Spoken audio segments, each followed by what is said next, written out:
Wow, it's so sad to watch the DC extended universe keep flopping with the pop culture monster that is Batman, when the LEGO movies have done such an amazing job at portraying the character. If you can recall all the way back to my video comparing Batman Begins and The Dark Knight, I flat out called the LEGO Batman movie the character's third best on-screen adaptation, only being surpassed by Nolan's first two films. So yes, I'm saying it's better than The Dark Knight Rises, and easily better than the 1989 nostalgia trip that's not good in the slightest. Honestly, I went to see LEGO Batman in theaters 3 times and bought a Blu-ray copy as soon as it came out. Not only is it hilarious, yet simultaneously heartfelt every minute of the way through, but also a genius take on The Dark Knight. But yeah, the jokes were amazing too. I get the last laugh, I get the final grin, throw you into the asylum with Harley Quinn, turn Two-Face to black and blue face. So, what is so great about this movie, and how is its take on the world's greatest detective pure genius?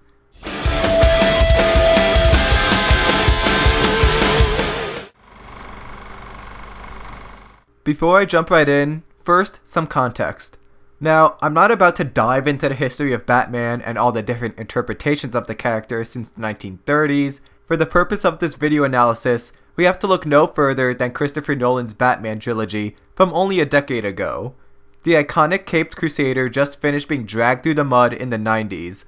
Let's just say, Joel Schumacher's movies sucked more than the White House employees at the time. So, in the mid-2000s, the now critically acclaimed director Christopher Nolan, known then for Memento and Insomnia, took the broken and beaten Batman and resurrected him on screen with 2005's Batman Begins, a more grounded, realistic, and in-depth character study.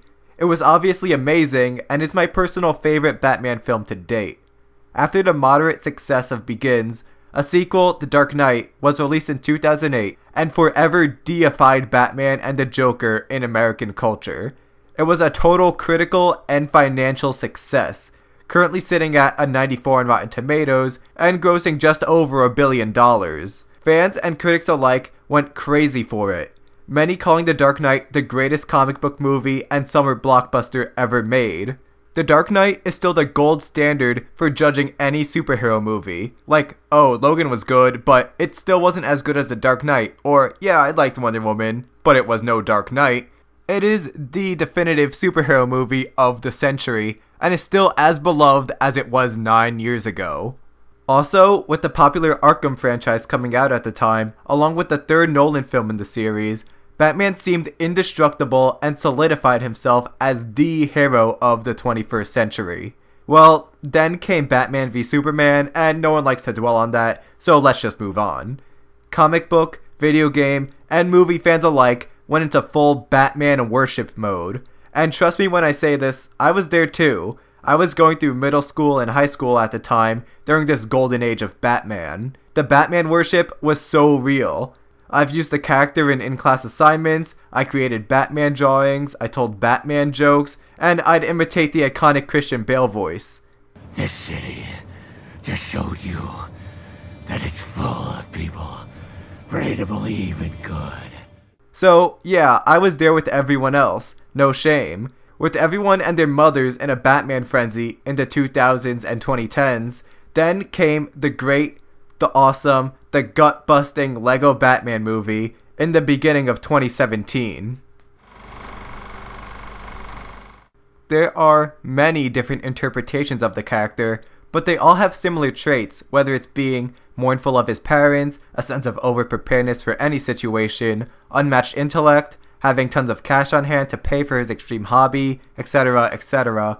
But Will Arnett's LEGO version of Batman immediately stands out from all the rest. You can tell that LEGO Batman is almost a totally different creature altogether. He's extremely narcissistic, self-centered, and inconsiderate, and also raps about himself and shreds on the electric guitar. I don't talk about feelings, Alfred. I don't have any. I've never seen one. I'm a night-stalking, crime-fighting vigilante and a heavy metal rapping machine. I don't feel anything emotionally except for rage. This guy literally visits an orphanage and shoots bat merch to the kids who worship him. The film opens up with Batman playing a rap he wrote about himself as he takes down every super criminal in Gotham at once. It's a hilarious scene. I was crying of laughter in the theater, but anyways, he constantly brags about how dark and brooding he is, and how he doesn't need anybody but himself. Just for the record, no, the Nolan films weren't all that dark. They're still very fun to watch, and certainly have more than enough levity throughout. Anyone who complains about them being too dark and gritty probably hasn't actually seen them. Anyways, Bruce acts like an irresponsible man-child who is in love with his moody Batman persona. Is all this starting to sound familiar? Lego Batman isn't really Batman. Lego Batman is us. Millions of people, myself included, were in love with the character. We drooled over everything Batman. Christopher Nolan's trilogy thrusted the world's greatest detective into immense popularity. Everyone loved how cool, dark, smart, skilled, grounded, and deep the character is. Now, the Dark Knight himself loves how dark, smart, skilled, deep, and grounded he himself is. The outcome is disturbing. Again, he's an insane, childish narcissist. He even considers himself as brooding and embraces it by isolating himself, spending his time laughing at romance movies, and playing angry music. Batman worships himself and expects others to worship him too, like at Barbara Gordon's party as she takes her father's role as commissioner. She doesn't share Jim's same love of Batman, and when she criticizes Gotham's dependence on him, Bruce is shocked. How is it possible for someone not to love Batman?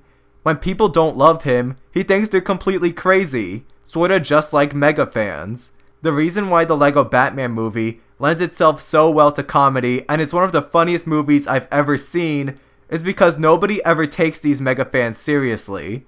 Lego Batman is a walking joke for his extreme fanboying. Yes, it's even funnier because he loves himself so much, but still, no one takes these fanboys seriously. They basically meme themselves. No matter what franchise we're talking about, whether it's Batman or something like Lord of the Rings, Star Wars, Marvel, Harry Potter, Pokemon, Five Nights at Freddy's, or real-life people like a politician or a singer or actor and so on, there are always those who obsess and turn themselves into a joke. Thank you, Hillary, for being a constant beacon of strength, hope, and determination for me and millions of other young women. You've been a role model and an inspiration, and a voice of reason in uncertain times. I could go on, but I'd like to get right to it. The Lego Batman movie was released right after the pinnacle of Batman worship and presents a lesson about fanboying through the lens of this recent trend. Don't do it. We may enjoy something or someone's work, which is fine, but when it's all we talk and think about, we become really annoying at absolute best. Like, seriously though, look at the hardcore Star Wars fans from recently. These people literally cry whenever a trailer is dropped and cheer in the middle of the movie. It's so annoying. Now, after the very divisive Last Jedi, many fans have been harassing director Rian Johnson and complaining about the destruction of their childhood. Was their childhood really that empty that all they had was Star Wars? How can anyone take these people seriously? Same goes with every other famous property, like Batman. Again, it's okay to like something, but don't go all obsessive like Lego Batman, because you'll just become a meme. Okay, so before I move on to Joker, there is one short disclaimer I need to make. As I talk about fans worshipping these iconic DC characters, I will not be talking about the events that took place at a theater in Aurora, Colorado, in which the shooter told the police he was the Joker. That's not the subject matter I'll be discussing, because it's a whole other can of worms too vast and complex to get into here. Maybe some other time. So, when I talk about fans being in love with Joker, I'm not referring to that event in any way. Sorry, I just felt the need to get that out of the way. Back to your scheduled programming. Although I love what the film does with Batman, what also works really well is the Joker. Just like how Batman knows how amazing he is, the Joker knows how he's the best comic book villain and that he and Batman have an intense love-hate relationship. Of course, not all Jokers are created equal, so let's just pretend that this didn't happen. Even though it's Lego, this Joker is still miles ahead of Jared Leto's monstrosity. The two need each other. Messing with Batman is his main form of entertainment. He loves to challenge the Dark Knight and put him through physical and philosophical tests, like we see a lot of in The Dark Knight. Joker pushes him to his absolute limit in every way. They are the yin to each other's yang. Batman is all about restoring order and justice to Gotham, while Joker wants to spread chaos and anarchy. But underneath their costumes, they're both deranged men who dress up to spread a philosophy throughout Gotham. They're the same, yet opposite. This is what makes the conflict between them so compelling, especially in Nolan's aforementioned Dark Knight. So, the Joker in the Lego Batman movie goes into this knowing that he's one of the most beloved villains of all time, and that he and Batman have a unique relationship to one another, similarly to how Batman knows how awesome he is. As a side note, I find it so funny how the movie plays it out like a gay relationship. It's just another example of how well the comedy works hand in hand with Batman and Joker's legacy in our culture. Anyways, the Joker's main goal in this one is to prove to Batman how great of a villain he truly is, and to have Batman appreciate their relationship as much as the Bat fans. This is what drives the plot. So, overall, the character of the Joker in Lego Batman mirrors Batman's character, and they both play out brilliantly. Now, the Lego Batman movie is by no means a perfect film. Just like Hannah Montana famously said, nobody's perfect. This movie does have some minor flaws that I can easily overlook, like delivering its message about family very on the nose, maybe a few jokes most audiences won't get, and at a few points you get the feeling that a character couldn't have possibly known this or that without reading ahead in the script. But even with these small problems, I can still easily call the Lego Batman movie one of the most enjoyable films I've ever seen. Yes, it's funny, but as I just discussed, it's also brilliant in its delivery of social commentary and unique portrayal of the iconic hero. Although we may love something or someone, it's important to not get carried away with our appreciation to the point in which it becomes a straight up mental problem. This kind of worship is extremely unhealthy and will turn you into a walking joke. Using Batman and the Joker to deliver this message when it did was simply brilliant. So you guys, think twice before posting that hateful tweet to Rian Johnson for ruining your childhood. All it will do is make you look like an idiot. Remember, if you enjoyed this video, to please leave a like and subscribe. See you next week.